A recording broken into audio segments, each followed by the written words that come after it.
भगवान का जन्म ही इसलिए हुआ। ज्यादा दिन भगवान आमोद प्रमोद नहीं कर पाए। जिस दिन से अयोध्या से,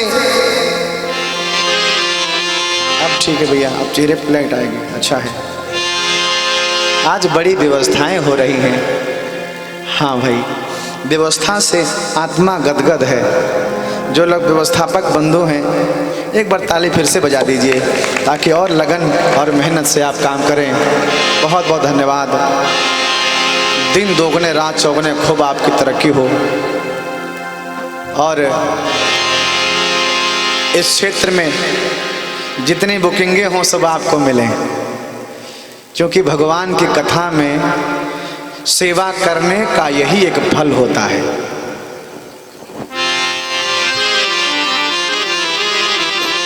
बोल रामचंद्र भगवान की जय। हमारी एक गांव में कहावत है, बाबूजी कहते हैं अगर हमारे जीवन में आज सुख है तो कल दुख भी आएगा, यदि आज दुख है तो कल पलट के सुख भी आएगा, क्योंकि संसार में हर किसी का जोड़ा है। संसार में ये किसी ने अच्छा गाया है, संसार एक नदियाँ है, सुख दुख दो किनारे हैं। संसार एक नदी है जिसके दो किनारे हैं, एक नाम सुख है, एक दुख है। लेकिन सही बताऊं, सुख दुख है क्या? बात आगे मैं बता दूं, ये सुख क्या है और ये दुख क्या है। सही तो ये है बाबू, ना कुछ दुख होता है ना ही कुछ सुख होता है, ये केवल मन का बोध होता है। क्या? मन का बोध। आप लोग कह रहे होंगे ये कैसे होता है, सुख क्यों नहीं होता? अगर लोग सुख ना हो सुखी कैसे, अगर दुख ना हो तो लोग रोएं क्यों? मैं बताता हूं। जैसे किसी रोड पर आपने तमाम बार एक्सीडेंट देखे होंगे जहां तमाम लोगों की जाने गई होंगी। अभी देखिए ट्रैक्टर पलट गया, बेचारे कितने लोग तालाब में चले गए। तमाम लोगों ने ऐसी एक्सीडेंटल केस देखे होंगे। तनिक आप लोग बताएं, तमाम लोगों को मरा देख करके वहां पर माथा पीट के रोते हो? कभी रोते हो? कौन रोता है? कोई नहीं रोता। वही घटना जब अपनों के साथ घटती है तो रोते हो कि नहीं? माथा पटक के रोते हैं, 10-10 दिन 20-20 दिन तक रोते हैं। क्यों भाई? वहां भी कोई मरा, वहां तुम नहीं रोए, और यहां भी वही घटना घट गई, यहां तुम रो रहे हो। किस लिए? जवाब यही मिलता है, वहां भी कोई मरा था, दुख वो भी था। दुख ये भी है, वो मेरा कोई अपना नहीं था इसलिए दुख नहीं लगता। वो मेरा अपना नहीं था, मन ने उसको अपना माना नहीं है, इसलिए वो दुख तो है लेकिन दुख सा नहीं लगता। इसको मन ने मारा है कि ये फलाने थे, ये हमारा भाई था, ये हमारे चाचा थे, इसलिए ये मर गए, इसलिए हमको बहुत दुख है। मन का बोध दुख सुख की अनुभूति और सहानुभूति प्रदान करता है। इसको मान लिया कि ये दुख है और इसको मान लिया कि ये दुख नहीं है, इसलिए आपको दुखी नहीं कर पा रहा है, ये आपको दुखी कर रहा है। ये दुख सुख कुछ है नहीं, माँ बाप केवल मन का बोध हमको सुखी और दुखी करता है। आपके मन के अनुकूल कोई काम बन जाए तो आप अपने आप को बड़ा रिलीफ महसूस करते हो, काम बन गया मेरा। लेकिन आपके मन के अनुसार आपका काम ना हो तो मुंह लटका के व्यक्ति बैठ जाता है कि दुख हो गया।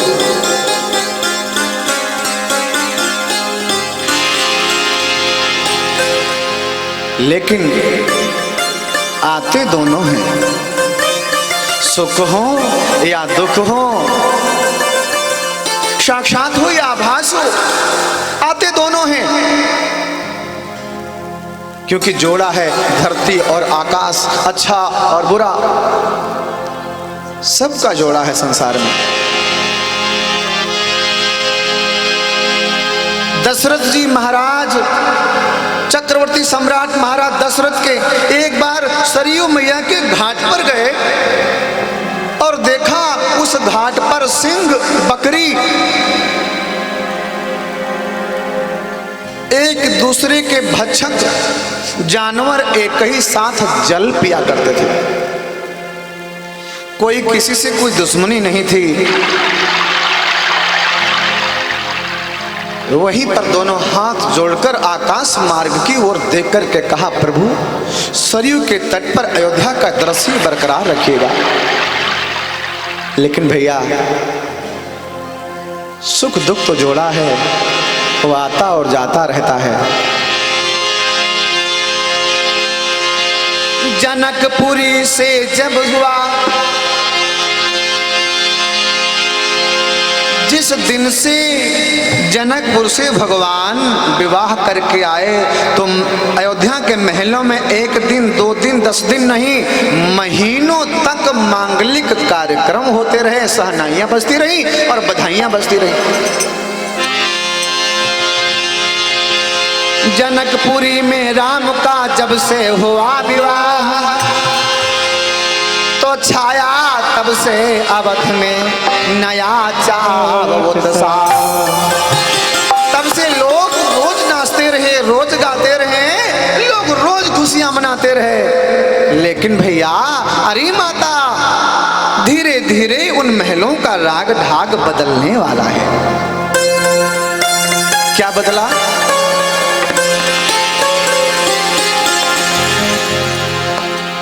विधि के आदेश से माता सरस्वती जी को एक कार्यभार सौंपा जाता है। माता शारदे आई और अपनी भूमिका रचने लगी। भूमिका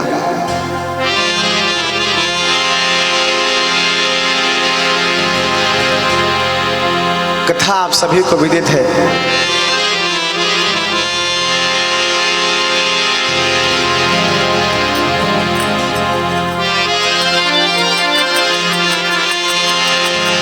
सबसे पहले माता शारदा अपने अस्त्र शस्त्र को कहां चलाती हैं? एक दासी थी महलों में जिसका नाम है मंथरा।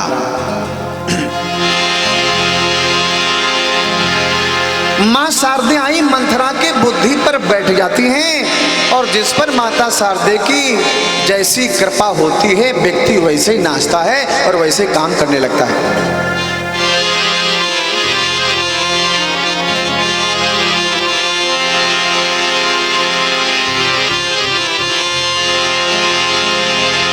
कि शोभा बिगाड़ने,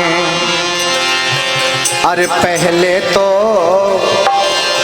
अरे डायन महलों को जाती है।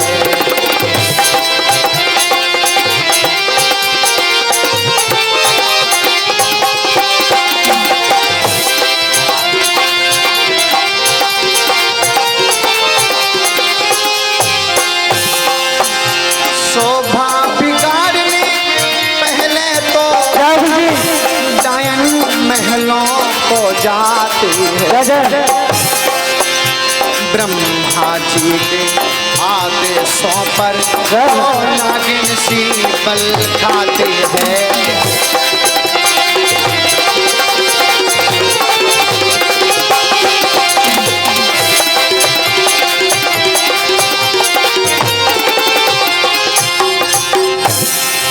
भैया, इधर विधि का जब आदेश हुआ तो अपना खेल दिखाना शुरू कर देती है। दशरथ जी का हाल सुनिए। महाराज दशरथ रोज की तरह एक बार शांत सरल स्वभाव से स्नान करते हैं।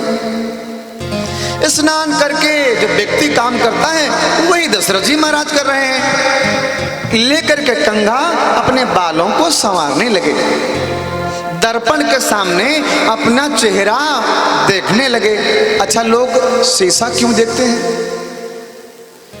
शीशा क्यों देखते हैं? शीशा जो है वो इंसान का सबसे सच्चा मित्र है। कैसे? आपका चाहे जितना सच्चा मित्र हो, आपसे झूठ बोल ही देता है। आप तैयार हो, अपने यार से जरा पूछिए, भैया देखो कैसे लग रहे हैं, तो वो नहीं बोलेगा, वो यही करे बहुत अच्छे लग रहे हो, बहुत। लेकिन शीशा कभी झूठ नहीं बोलता। शीशा देखोगे तो बता देगा, महाराज महारानी ऐसे लग रहे हो, ये आपका हुलिया है, अच्छे नहीं लग रहे हो, ऐसे लग रहे हो, ठीक कर लो। कभी झूठ नहीं बोलता। महाराज दशरथ अपने बालों को जब संवारने लगे तो एक चीज नजर आई। क्या?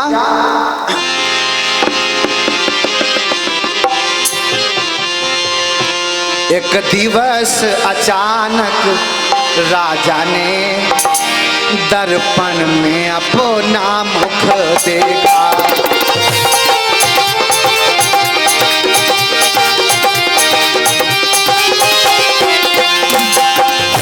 एक दिवस अचानक राजा ने दर्पण में अपना मुख देखा। माँ, अरे देखा कुछ बाल सफेद हुए और चौथे पन को सम्मुख देखा।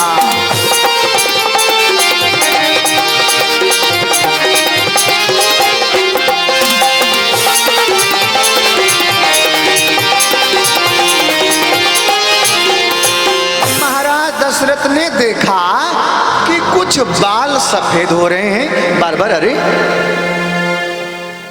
इसका मतलब है कि हमारा चौथापन आ चुका है। और केवल दशरथ का नहीं, हम सबका भी। उस दिन जब हम आए थे पहले दिन, तो दाढ़ी बनवा रहे थे, तो उसने कहा हमको देर हो, जल्दी थी। बोले महाराज जल्दी न करो, ये जितने सफ़ेद सब निकाल दे। हमने गिनो जरा कितने बाल हैं? बोले 20 से ऊपर हैं। तो हमने कहा भैया हम समझ गए। नहीं कहा महाराज क्या समझ गए?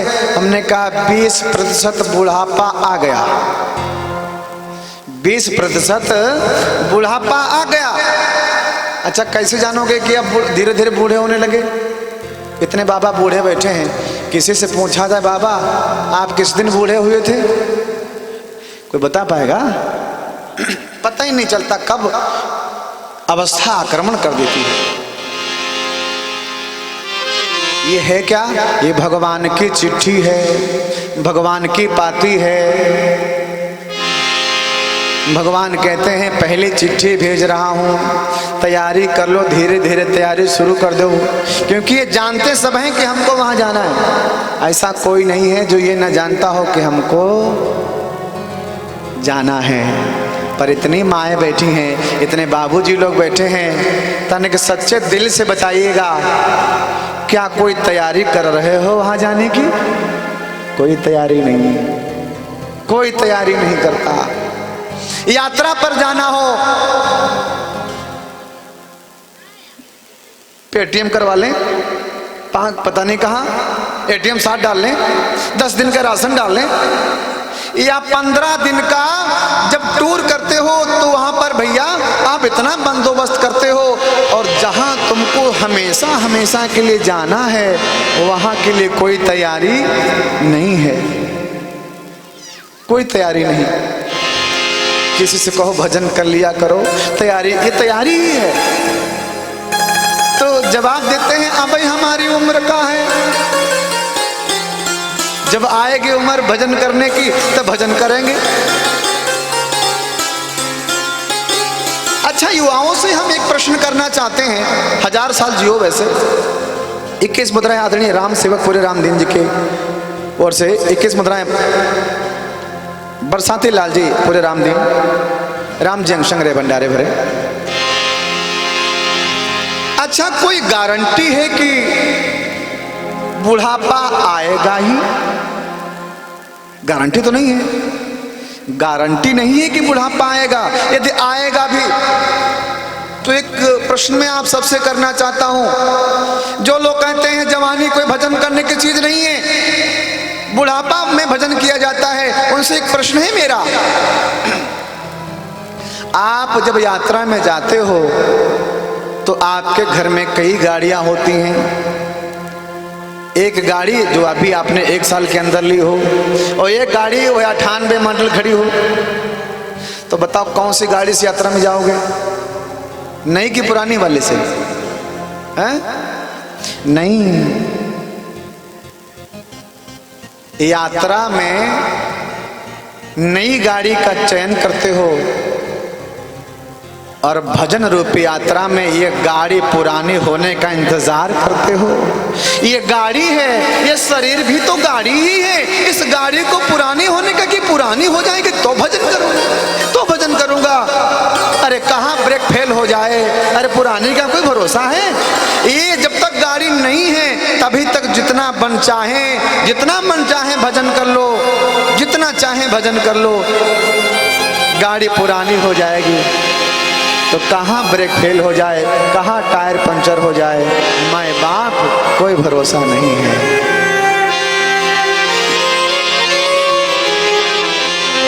बोलो रामचंद्र भगवान की जय।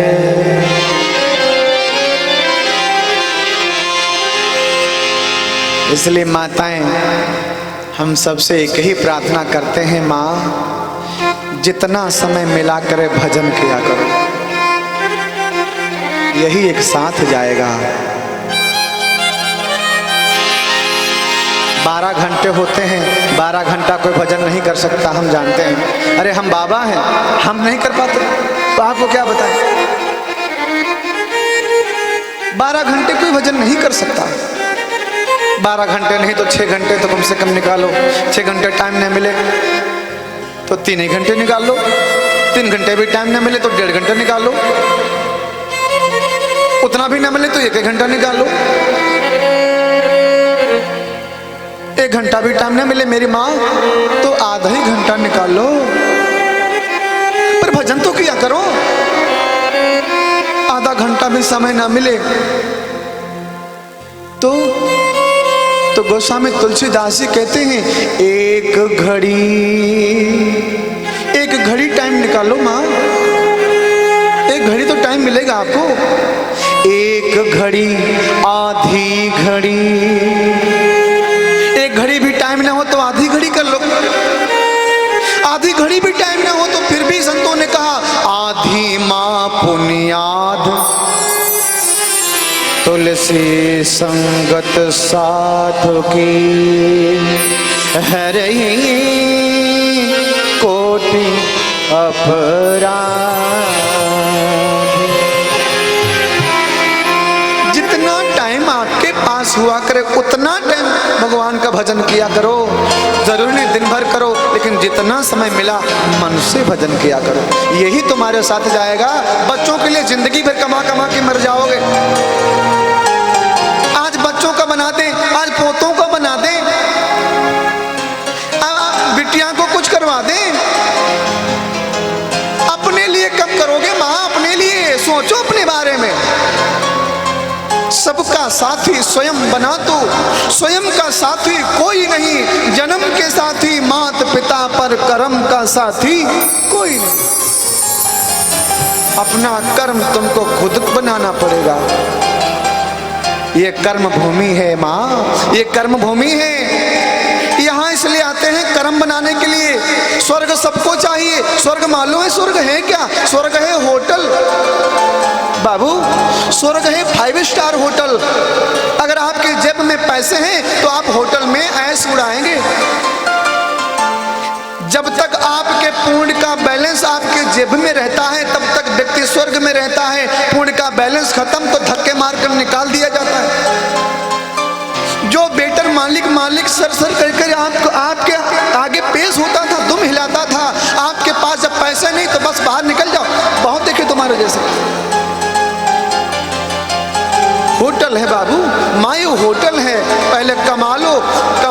जेब में पैसे होते हैं तो अपने आप को रिलीफ महसूस करते हैं लोग। कर्म कमाई है, यहाँ केवल वहाँ नहीं, यहीं कमाई जाती है, क्योंकि इसका नाम है कर्म भूमि। हम क्या करने आए हैं? कमाने आए हैं। जैसे एक बाप कहता है बेटा जा मुंबई चला जा, वहां से ढेर सारा धन कमा करके ला, हम लोग यहाँ ऐसा करेंगे। कुछ सुपुत्र होते हैं तो मुंबई जैसे बड़े, दिल्ली जैसे बड़े शहरों में जाकर वहाँ भी हवेली खड़ी कर लेते हैं और गांव में भी माता पिता के लिए हवेली बनवा देते हैं। लेकिन कुछ कुपुत्र होते हैं जितना माँ बाप ने घर में किराया भाड़ा दिया था सब फूंक फांक के फिर से दूसरे दिन घर में खड़े।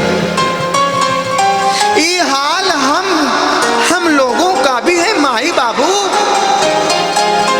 कोई तो इतना कमा लेता है कि इस जीवन में भी काम आता है और उस जीवन में भी काम आता है, और कोई ऐसे कुपुत्र हैं जो पिछला कुछ बैलेंस था उसको भी मटिया मेट बर्बाद कर लेते हैं और ये जीवन भी बर्बाद कर लेते हैं। करो जितना बन पड़े बहू, बहू रानी माओ जितना बन पड़े भजन कर लिया करो।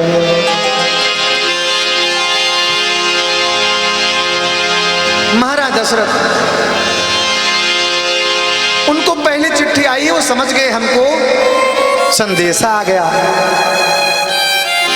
लेकिन भैया कलयुग का मानव देखो होशियार कितना है, कितना होशियार है। एक 21-22 रुपए का एक पैकेट आता है, गोदरेज है डाई, काटो घोलो लगा लो और हर सफेद बाल काला बना लो, चाहे पूरे पूरे सफेद हो जाए कोई दिक्कत नहीं। चिट्ठी फाड़ के फेंक दिया, कहा हम नहीं आएंगे, इतनी जल्दी नहीं आएंगे। बड़ा होशियार मानो कलयुग का। भगवान ने कहा कोई बात नहीं भैया दूसरी चिट्ठी भेजो जरा। तो दूसरी चिट्ठी भगवान भेजते हैं। कौन सी चिट्ठी? धीरे धीरे आंखों से देखना कम हो जाता है। आंखों धीरे धीरे, लोग अब तो बहुत जल्दी चश्मा बनवा लेते हैं, लेकिन ये भगवान की दूसरी पत्रिका है। लेकिन कलयुग का मानव उस पत्रिका को भी फाड़ कर फेंक देता है और कहता है कोई बात नहीं है, देखना तुमने कम कर दिया है, हम नजर बढ़वा लेंगे, तुमने तो 2 ही आंखें दी हैं, हम चश्मा बनवा कर 4 आंखें बनवा लेंगे। कितना होशियार। भगवान ने कहा तीसरी चिट्ठी लिखो, आखिर बेटा हो मेरे, तीसरी चिट्ठी लिखो। तीसरी चिट्ठी में दांत एक एक एक एक करके 7 छोड़ने लगे।